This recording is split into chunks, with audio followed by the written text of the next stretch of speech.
ഇടുക്കി താലൂക്ക് യൂണിയന്റെ ബഹുമാന്യനായ president VM Biju sir, ഈ യോഗം ഔപചാരികമായി ഉദ്ഘാടനം ചെയ്ത സഭയുടെ സംസ്ഥാന സെക്രട്ടറി PK തമ്പി സാർ, വേദിയിലും സദസ്സിലുമുള്ള സമുദായത്തിൻ്റെ താലൂക്ക് തല, പഞ്ചായത്ത്, അതുപോലെ നമ്മുടെ ശാഖാതലത്തിലുള്ള നേതാക്കന്മാരെ, ഏറ്റവും സ്നേഹമുള്ള സഹോദരി സഹോദരന്മാരെ, മാതാപിതാക്കളെ, കുട്ടികളെ, ഈ പൊതുസമ്മേളനത്തിൽ എന്നെ ഏൽപ്പിച്ച ദൗത്യം വിശ്വകർമ്മ സമൂഹത്തിന് ഒരു സന്ദേശം പകരുക എന്നുള്ളതാണ്. സാധാരണ വിശ്വകർമ്മ ദിന പ്രോഗ്രാമിന് താലൂക്ക് യൂണിയന്റെ വൈസ് പ്രസിഡന്റ് എന്നുള്ള നിലയ്ക്ക് ഒരു ആശംസാ പ്രസംഗത്തിൽ 2-3 മിനിറ്റിൽ അവസാനിപ്പിക്കാമായിരുന്നു. പക്ഷേ ഇത്തവണ ആ പരിപാടിയിൽ ഒരു ചെറിയ മാറ്റം വരുത്തിക്കൊണ്ട് എന്നെ സന്ദേശത്തിലേക്ക് ക്ഷണിച്ചതിൽ ആദ്യം തന്നെ നന്ദി പറയുവാൻ ആഗ്രഹിക്കുകയാണ്. സ്നേഹമുള്ളവരെ, നമുക്കറിയാം വിശ്വകർമ്മ സമുദായത്തെക്കുറിച്ച്, വിശ്വകർമ്മ സമുദായത്തിൻ്റെ പ്രവർത്തനങ്ങളെക്കുറിച്ച്, വിശ്വകർമ്മ സമുദായത്തിൻ്റെ സൃഷ്ടികളെക്കുറിച്ച്, വിശ്വകർമ്മ സമുദായത്തിൻ്റെ വൈഭവ സിദ്ധാന്തങ്ങളെക്കുറിച്ചൊക്കെ എന്നേക്കാൾ കൂടുതൽ ഇവിടെ ഇരിക്കുന്ന ഓരോ ആളുകൾക്കും അറിയാം എന്നിരിക്കെ, വിശ്വകർമ്മ സമുദായത്തെക്കുറിച്ച് മഹാഭാരതത്തിലെന്നല്ല, പുരാണ ഇതിഹാസങ്ങളിലെല്ലാം വിശ്വകർമ്മ ദേവനെ കുറിച്ച് പ്രതിപാദിക്കുന്ന നിരവധി ചരിത്ര പുരാണങ്ങൾ ഉണ്ട് എന്ന് നമുക്കറിയാം. സ്നേഹമുള്ളവരെ, മഹാഭാരത കഥയിൽ പോലും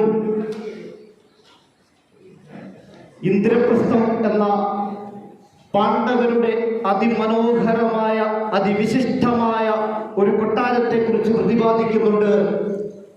ആ കൊട്ടാരത്തിന് അതിൻ്റെ സൃഷ്ടി വൈഭവത്തെ കുറിച്ച് എങ്ങനെ പറഞ്ഞാലും മതി വരത്തില്ല എന്നാണ് പറയുന്നത്. അതിൻ്റെ ചുവരുകളും അതിൻ്റെ തറകളും ഒക്കെ ഇന്നത്തെ പോലെ മാർബിൾ ടൈലുമൊന്നുമല്ല, മരതകവും മാണിക്യവും മുത്തുകളും സ്വർണവും ഒക്കെ പൊതിഞ്ഞ അതിവിശിഷ്ടമായ കൊട്ടാരം. ആ കൊട്ടാരത്തിലേക്ക് ദുര്യോധനാദികളൊക്കെ കടന്നു വരുന്നതാണ് സംഭവം.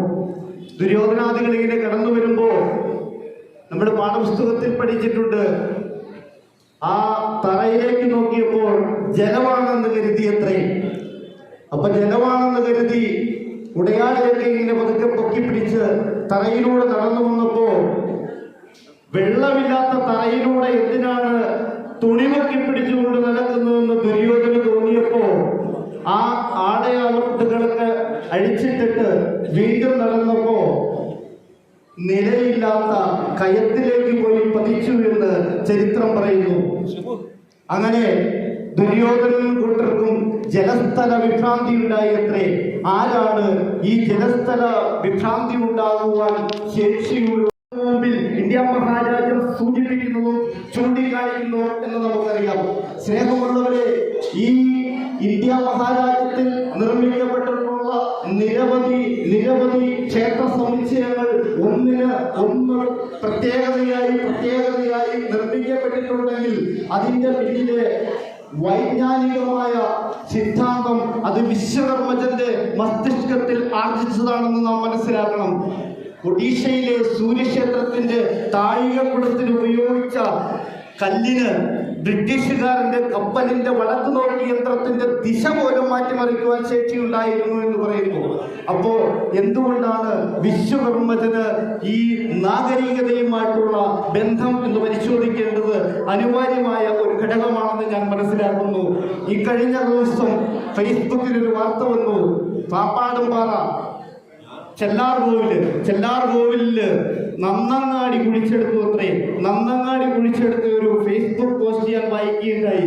ആ നന്നങ്ങാടിയില് നിരവധി ആഭരണങ്ങള്, വാളുകള്, ചട്ടി, കലം എന്ന് വേണ്ട സകല സാധനങ്ങളും ഉണ്ട്. ഈ നന്നങ്ങാടി എന്തിനുള്ളതാണെന്നറിയോ? നന്നങ്ങാടി പഴയ കാലത്ത് രാജാക്കന്മാരെ അടക്കം ചെയ്യുന്നതാണ് നന്നങ്ങാടിയിൽ. ആ നന്നങ്ങാടി എന്ന് പറയുന്നത് തന്നെ വലിയൊരു ഗുണമാണ്. ആ ഗുണത്തിൽ രാജാക്കന്മാരെ അടക്കം ചെയ്യുമ്പോൾ ഈ രാജാക്കന്മാര് പുറംലോകത്തെ പാതാളത്തിലേക്ക് പോയിട്ട് അവിടെ രാജാവായി വാഴിക്കുകയാണെന്നാണ് അന്നത്തെ കാലത്തെ ആളുകളുടെ വിശ്വാസം. അപ്പൊ അവർക്ക് വേണ്ടിയിട്ട് ഇവിടുന്ന് പോകുമ്പോ എന്തൊക്കെ സാധനങ്ങളാണ് നമ്മളൊരു വീട് വെച്ച് മാറി പോകുമ്പോൾ കൊടുത്തുവിടുന്നതുപോലെ, അല്ലെങ്കിൽ പെണ്ണിനെ കഴിച്ചു വിടുമ്പോൾ കൊടുത്തുവിടുന്നതുപോലെ എല്ലാ സാധന സാമഗ്രികളും ഈ കുളത്തിലാക്കാൻ കൊടുത്തുവിടുക. അപ്പോ ഞാൻ പറഞ്ഞു വരുന്നത് അതൊന്നുമല്ല. അതിനകത്ത് ഏറ്റവും വലിയ ഒരു എന്നെ അതിശയിപ്പിച്ച വിഷയത്തിലേക്കാണ് ഞാൻ സൂചിപ്പിക്കുന്നത്. ഈ ആയിരക്കണക്കിന് വർഷം പഴക്കമുള്ള നന്നങ്ങാടിയിലെ ആഭരണങ്ങൾ കണ്ടിരിക്കില്ല. അതുപോലെ ഇവിടെ തഹസിൽദാരുടെ സൂക്ഷിച്ചിട്ടുണ്ട്, നമ്മുടെ സൂക്ഷിച്ചിട്ടുണ്ട്. അപ്പൊ ഞാൻ എന്നെ അതിശയിപ്പിച്ച ഒരു വിഷയം, അന്ന് നിർമ്മിക്കപ്പെട്ട ആഭരണങ്ങൾ അത് ഒരു പ്രത്യേക രീതിയിൽ അത് ഇരുമ്പൊക്കെ കണ്ടുപിടിക്കുന്നതിന് കാലങ്ങൾക്ക് മുമ്പ്, ഇന്ന് ടാറ്റയെ വെറുതെയൊക്കെ ഇരുമ്പ് കണ്ടുപിടിച്ച് ഇരുമ്പ് കണ്ടുപിടിച്ച് അതിൽ നിന്നും നിരവധിയായ മെറ്റീരിയൽസ് കണ്ടുപിടിക്കുന്നവർക്ക് എത്രയോ കാലങ്ങൾക്ക് മുമ്പ് ഇരുമ്പ് ചൂടാക്കി അതിങ്ങനെ പഴിപ്പിച്ച് ചൂടാക്കി ഒരു പ്രത്യേക അനുപാതത്തിൽ വരുമ്പോൾ അതിനെ തണുപ്പിക്കുമ്പോൾ അതിൽ നിന്നും രൂപപ്പെടുന്ന ഒരു പ്രത്യേകതരം മുത്തുകൾ കൊണ്ട് നിർമ്മിച്ച, അതാണ് ഞാൻ പറഞ്ഞതല്ല, പുരാവസ്തു ഗവേഷകര് ഇതിനെക്കുറിച്ച് പഠിച്ചിട്ട് അവർ പരിശോധന നടത്തിയിട്ട് പറഞ്ഞ കാര്യമാണ്. അപ്പൊ ഞാൻ പറഞ്ഞു വരുന്നത്, ഈ നാഗരികതയുമായിട്ട് നമുക്ക് ബന്ധമുണ്ട്. എവിടെ നിന്നാണ് ഈ നാഗരികത ഉണ്ടായത്? മെസോപ്പൊട്ടാമിയ എന്ന് പറയുന്ന ഒരു രാജ്യമുണ്ട്. മെസോപ്പൊട്ടാമിയ എന്ന് പറയുന്ന രാജ്യം. ആ മെസോപ്പൊട്ടാമിയ എന്ന് പറയുന്ന രാജ്യത്ത് ഏറ്റവും ലോകത്തിൽ ആദ്യമായിട്ട് നാഗരിക സംസ്കാരം രൂപം കൊണ്ടുവരുന്ന അവകാശപ്പെടുന്നത് മെസോപ്പൊട്ടാമിയ എന്ന് പറയുന്ന രാജ്യത്താണ്. അവിടെ നിന്നാണ് അക്ഷരങ്ങൾ ഉണ്ടായത്. അക്ഷരങ്ങൾ ലിപി അല്ലായിരുന്നു, എംബ്ലങ്ങളായിരുന്നു. എംബ്ലങ്ങളായിരുന്നു. പിന്നീട് ആ എംബ്ലങ്ങൾ അക്ഷരങ്ങളായി രൂപാന്തരപ്പെടുകയായിരുന്നു. അവിടെ നിന്നാണ് വീടുകൾ ഉണ്ടായത്. അവിടെ നിന്നാണ് ചക്രത്തിന്റെ കണ്ടുപിടുത്തം ഉണ്ടായത്. അവിടെ നിന്നാണ് കൃഷി ഉണ്ടായത്. അവിടെ നിന്നാണ് എല്ലാം ഉണ്ടായത് എന്ന് ശാസ്ത്രം പല രീതിയിലും തെളിയിക്കപ്പെട്ടിട്ടുണ്ട്. അപ്പൊ അതുകൊണ്ട് തന്നെ ആ ശാസ്ത്രത്തിന്റെ കണ്ടുപിടുത്തത്തോടൊപ്പം ഈ മെസോപ്പൊട്ടാമിയ എന്ന് പറയുന്ന രാജ്യത്തിന്റെ കലയും നമ്മുടെ സിന്ധു നദീതട സംസ്കാരത്തിന്റെ കലയുമായി ബന്ധപ്പെട്ടുകൊണ്ട് ഈ നമ്മുടെ ചെല്ലാർകോവിലിൽ നിന്നും കുഴിച്ചെടുത്ത ആ ആഭരണങ്ങൾക്കും നന്നങ്ങാടിക്കും ഈ മെസോപ്പൊട്ടാമിയ എന്ന രാജ്യത്തെ സംസ്കാരവും സിന്ധു നദിയുടെ സംസ്കാരവുമായി ബന്ധമുണ്ടെന്ന്. അപ്പോ നമ്മളുടെ അന്നത്തെ കാലത്ത്, എത്രയോ കാലങ്ങൾക്ക് മുമ്പ്, ഇത് നാഗരിക സംസ്കാരം, നഗര സംസ്കാരം അല്ലെങ്കിൽ അങ്ങനെയുള്ള സംസ്കാരം ഉണ്ടാവുന്നതിന് കാലങ്ങൾക്ക് മുമ്പ് വീടുകൾ ഉണ്ടാകാമെന്നും കൃഷി ചെയ്യാമെന്നും ചക്രം കണ്ടുപിടിക്കാമെന്നും ഒക്കെ വിശ്വകർമ്മന്റെ മസ്തിഷ്കത്തിൽ നിന്ന് പോയിട്ടുള്ള ഒരു ബുദ്ധിയായിരിക്കാം എന്ന് ഞാൻ മനസ്സിലാക്കുന്നു. അതുകൊണ്ട് തന്നെ സ്നേഹമുള്ളവരെ, ഞാൻ സുദീർഘമായ ഒരു പുസ്തകത്തിലേക്ക് കടക്കുവാൻ ആഗ്രഹിക്കുന്നില്ല. സമയം 1:30 കഴിഞ്ഞിരിക്കുന്നു. പലർക്കും ഉറക്കം വരാൻ തുടങ്ങി. വിശക്കുന്നുള്ളവരാണ്. പ്രോഗ്രാമിന് ശേഷം വേറെ പ്രോഗ്രാം നടത്തേണ്ടതായിട്ടുണ്ട്. കുട്ടികൾ പാട്ട് പാടാനോ കഥകളി അങ്ങനെയൊക്കെയുള്ള കാര്യങ്ങളൊക്കെ ആയിട്ട് വന്നിട്ടുണ്ട്. അപ്പൊ അവർക്കൊക്കെ ഉള്ള ഒരു വേദി കൊടുക്കേണ്ടതുള്ളത് കൊണ്ടും സുദീർഘമായ ഒരു പ്രസംഗത്തിലേക്ക് കടക്കുവാൻ ആഗ്രഹിക്കുന്നത് കുറച്ച് കാര്യങ്ങളോട് പറയുവാനുണ്ടായിരുന്നു. എന്നിരുന്നാലും ഞാൻ പെട്ടെന്ന് അവസാനിപ്പിക്കുകയാണ്. അപ്പോ എന്റെ ഒരു വിശ്വകർമ്മദിന സന്ദേശം, ആ സന്ദേശം കൂടി പറഞ്ഞുകൊണ്ട് ഞാൻ അവസാനിപ്പിക്കുകയാണ്. വിശ്വകർമ്മ സമുദായം ശ്രേഷ്ഠമായ സംവിധാനങ്ങൾ കൊണ്ട് അല്ലെങ്കിൽ ശ്രേഷ്ഠമായ തൊഴിലുകൾ കൊണ്ട് ഈ രാജ്യത്തെ ആകെ പിടിച്ചു കുലുക്കുവാൻ ശേഷിയുള്ള ഒരു വർഗമായിരുന്നു ഒരു കാലത്തെ. എങ്കിൽ ഇന്ന് നമ്മളുടെ സമുദായം ഒരു ശുഷ്കമായ രീതിയിൽ എന്ന് പറഞ്ഞിട്ടുണ്ടെങ്കിൽ സ്വാതന്ത്ര്യത്തിന്റെ 8 പതിറ്റാണ്ടിനോട് അടുക്കുമ്പോൾ നമ്മൾ മറ്റുള്ള സംവിധാനങ്ങളെല്ലാം, എല്ലാ സമുദായങ്ങളും അതിൻ്റെതായ ഒരു തനതായ രീതിയിലേക്ക്, അതിൻ്റെതായ ഒരു കെട്ടുറപ്പിലേക്ക് എത്തിയപ്പോൾ നമ്മുടെ സമുദായം മാത്രം കുറച്ച് താഴേക്ക് പോയി സംശയം. അതുകൊണ്ട് തന്നെ നമ്മുടെ സമുദായത്തിന്റെ വരും നാളുകളിലേക്കുള്ള പ്രവർത്തനങ്ങൾ, അവിടുത്തെ നമ്മുടെ ആളുകളുടെ വികാരങ്ങള്, നമ്മുടെ ഈ പ്രസ്ഥാനത്തിന്റെ ഒഴുക്കുകള്, ഇതൊക്കെ നിയന്ത്രിക്കുവാൻ തക്കതായ രീതിയിൽ നമുക്ക് പറ്റിപ്പോയത് വിദ്യാഭ്യാസത്തിന്റെ കുറവാണെന്ന് ഞാൻ മനസ്സിലാക്കുന്നു. വിദ്യാഭ്യാസം ഒരുപക്ഷെ നമ്മുടെ ആളുകളിൽ കുറഞ്ഞു പോയത് നമ്മുടെ സംസ്കാരത്തിന്റെ മൂല്യച്യുതി വന്നോ എന്ന് എനിക്കൊരു സംശയം.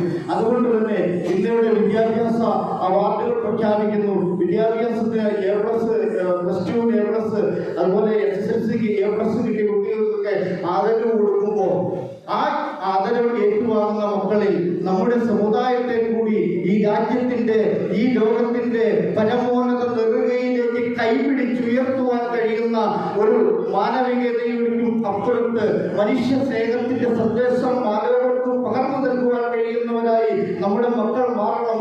ആ മക്കളിലൂടെ നമ്മുടെ സമുദായത്തിന് എല്ലാവിധ ഉയർച്ചയും, എല്ലാവിധ സംവിധാനങ്ങളും, എല്ലാവിധ കെട്ടുറപ്പും ഉണ്ടാകട്ടെ എന്ന് ആത്മാർത്ഥമായി ആശംസിച്ചുകൊണ്ട് ഈ സന്ദേശം നിങ്ങളിലേക്ക് പകർന്നു തന്നുകൊണ്ട് ഞാൻ എൻ്റെ വാക്കുകൾക്ക് വിരാമം കുറിക്കുന്നു. നന്ദി, പ്രണാമം.